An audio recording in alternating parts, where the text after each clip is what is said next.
पश्चिम बंगाल के विधानसभा चुनावों में तकरीबन 3 महीने का वक्त बाकी है, लेकिन आज की तारीख में भी तमाम पार्टियों ने अपनी पूरी ताकत लगा दी है। चाहे वो सत्ताधारी टीएमसी हो, बीजेपी हो, कांग्रेस पार्टी हो, लेफ्ट पार्टियां हो या फिर हो असदुद्दीन ओवैसी की पार्टी।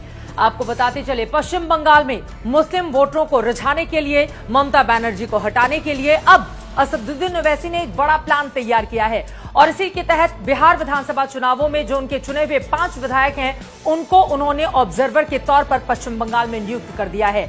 माना जा रहा है कि इस रणनीति के तहत पश्चिम बंगाल में मुसलमान वोटरों को अपने पक्ष में करना चाहते हैं असदुद्दीन ओवैसी और इसी वजह से बाकायदा एक एक खाका वो तैयार कर रहे हैं ताकि जैसी जीत उनको बिहार में मिली वैसी ही जीत उनको बिहार से सटे हुए राज्य पश्चिम बंगाल में मिले। वैसे तो पश्चिम बंगाल में 294 सीटें हैं। असदुद्दीन ओवैसी, जिसको टीएमसी बार बार बीजेपी की बी टीम बताती है और ये कहती है कि देखिए बीजेपी को जिताने के लिए असदुद्दीन ओवैसी पीछे पीछे चले आते हैं ताकि सत्ताधारी पार्टी की वहां पर हार हो जाए और बीजेपी की जीत हो जाए, लेकिन ओवैसी को इससे कोई फर्क नहीं पड़ता है। अगर बिहार के 5 विधायकों की बात करें तो ओवैसी ने अपनी पार्टी से प्रदेश अध्यक्ष और अमौर विधायक अख्तरुल ईमान और पार्टी के युवा मोर्चा के प्रदेश अध्यक्ष आदिल हसन को मुर्शिदाबाद, बीरभूम और नादिया जिले के ऑब्जर्वर के तौर पर नियुक्त किया है। जोकीहाट विधायक मोहम्मद शहनवाज और कोचा धामन विधायक मोहम्मद इजहार अस्टी को ओवैसी ने उत्तर दिनाजपुर, दक्षिण दिनाजपुर, कूच बिहार और अलीपुरद्वार जिले में ऑब्जर्वर के तौर पर नियुक्त किया है। वहीं 22 विधायक सैयद रुकनुद्दीन अहमद और बहादुरगंज विधायक अंजार नईमी को मालदा जिले में ऑब्जर्वर नियुक्त किया गया है। ये तमाम जिले दरअसल बिहार की सीमा से छूते हैं, यानी कि सीमांचल को बिल्कुल टच करते हैं और सीमांचल में ही बेहतरीन प्रदर्शन किया था असदुद्दीन ओवैसी की पार्टी ने बिहार विधानसभा चुनावों में। दरअसल इन तमाम जिलों में जहां पर असदुद्दीन ओवैसी अपनी पार्टी की किस्मत पश्चिम बंगाल में आजमाना चाहते हैं, चाहे वो 2011 हो चाहे 2016 हो, ममता बनर्जी की पार्टी टीएमसी ने यहां पर शानदार प्रदर्शन किया था, लेकिन अब उसी में सेंधमारी करके, उसमें सेंध लगाकर वो मुस्लिम वोटरों को अपने पक्ष में करना चाहते हैं, बिल्कुल वैसे ही जैसा उन्होंने बिहार में किया था। आरजेडी को, कांग्रेस पार्टी को अच्छा खासा नुकसान हुआ था और असदुद्दीन ओवैसी की पार्टी एआईएमआईएम को 5 सीटों पर जीत मिली थी, जो अपने आप में बिहार के मामले में अगर देखा जाए तो अप्रत्याशित एक बड़ी जीत असदुद्दीन ओवैसी की मानी गई थी।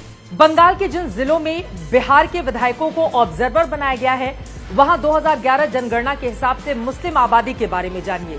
मुर्शिदाबाद में 66.27%, बीरभूमि में 37%, नादिया में 27%, उत्तर दिनाजपुर में 50%, दक्षिण दिनाजपुर में 25%, कूच बिहार में 25.54%, अलीपुरद्वार में 9% और मालदा में 51.3%।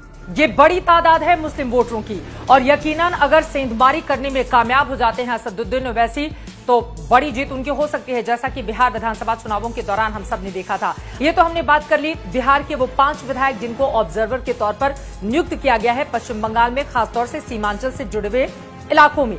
लेकिन अब आगे बढ़ते हुए आपको बता देते हैं तेलंगाना के वो कौन से 2 विधायक हैं जिनको अब तेलंगाना से सीधे सीधे भेज दिया गया है पश्चिम बंगाल, ताकि पश्चिम बंगाल की राजनीति में एआईएमआईएम अपनी पैठ बना पाए। तेलंगाना के 2 विधायक हैं जफर हुसैन मिराज और रियाजुल हसन इफंदी, जिन्हें कोलकाता, हावड़ा, हुगली, मिदनापुर, पूर्वी वर्धमान, पश्चिमी वर्धमान, उत्तर 24 परगना और दक्षिण 24 परगना के लिए ऑब्जर्वर के तौर पर नियुक्त किया गया है।